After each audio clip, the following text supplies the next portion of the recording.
we talked last time you were on, Rob, a little bit about background checks and the implication of background checks. Universal background checks, and we talked about the phraseology of polling and some of the psychology behind how questions are asked. What is in place right now for a background check? Yeah. What does that look like if I want to go and just, let's say I want to go and buy an AR-15? Sure. What does that look like for me? Where is my name run currently? What is the process? Because I want our viewers to understand that when we talk about more stringent universal background checks, what that actually means as a barrier to the rights that we already have. Sure. What's in place right now? So right now, let's say you go to Cabela's, you want to pick out an AR-15. I have to be 21 at this point. You have to, at Dick's, not Cabela's. And there is a little bit, there's some stores that won't sell it anyway, and there's some actually, I'm getting a little off track, police chiefs that won't issue the permit. So in order to go and get a AR-15 from Cabela's, for example, first you have to go to your local police chief or your local sheriff if you don't have a local police chief, and get a permit to carry or a permit to purchase. Usually, just to own. Just to go and purchase it. Okay. Yeah, you need to get a permit because our law says that if you want a handgun or a scary black rifle, you have to get this additional permit. Now, to get the permit to purchase, they run a background check on you, and then you get this little card that says, I've had a background check. So now you go to Cabela's, you pick out your firearm, and then they are going to say, okay, let me see your permit to carry, your permit to purchase. You show it to them. They go and run the same background check again at the point of sale to sell you the firearm. That goes with a call over to the ATF, the FBI you fill out the paperwork, the background check form, they run it. Most of the time, you get a good to go or a not good to go. Now, if your name is rather unique, then you're probably going to be fine.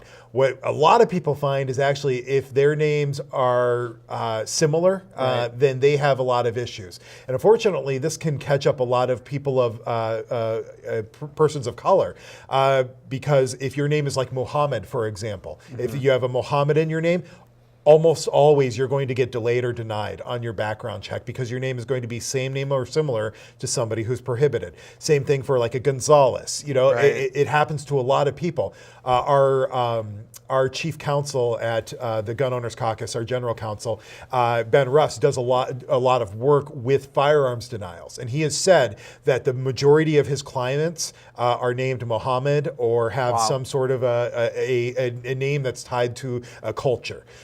And that's unfortunate.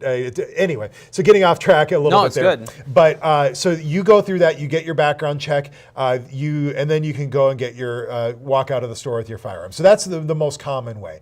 There are also ways that we can do a private transaction. So let's say I've got an extra AR-15. Which is what a lot of people seem to have an issue with, right? Right. So they have an issue with this private transaction where I've got a spare AR-15.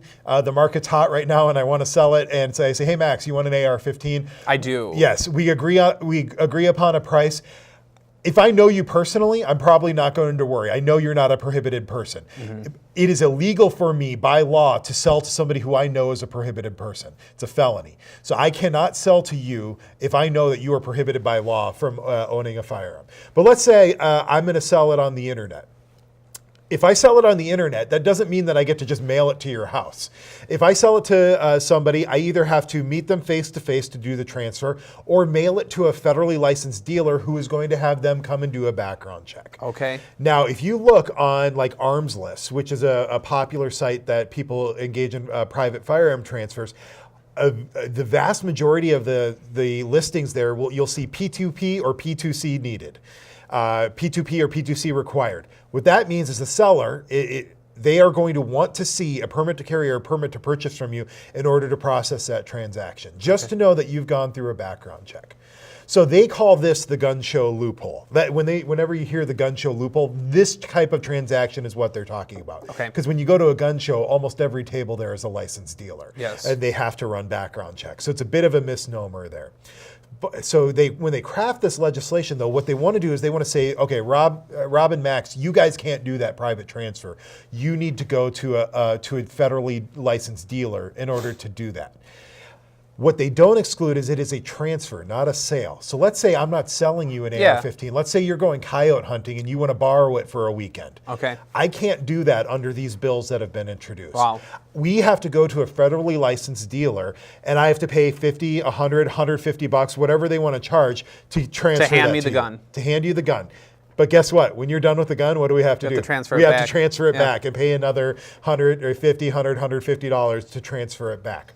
So maybe you and me, we're a little bit more privileged. We can absorb those kinds of infringements. But let's talk about a single mom in Minneapolis whose friend wants to loan her a firearm. Neither one of them have a vehicle, but maybe she's in a gang, an area of high gang activity, and she just wants the ability to defend herself and her kids. Second Amendment right to do so. They don't have transportation. How many gun shops do you think are in the city of Minneapolis?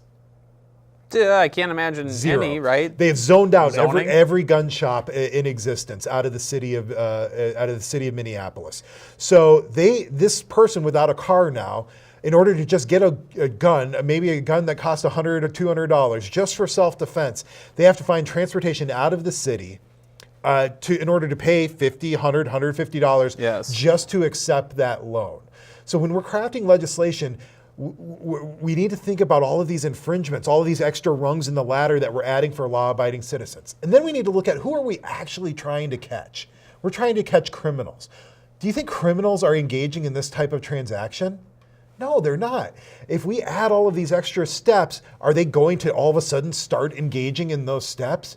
No, they're not. So we're adding all of these extra infringements on law-abiding citizens that, in order to hope that we're going to catch criminals who have made a career out of disobeying the very laws that we're trying to enforce. Right.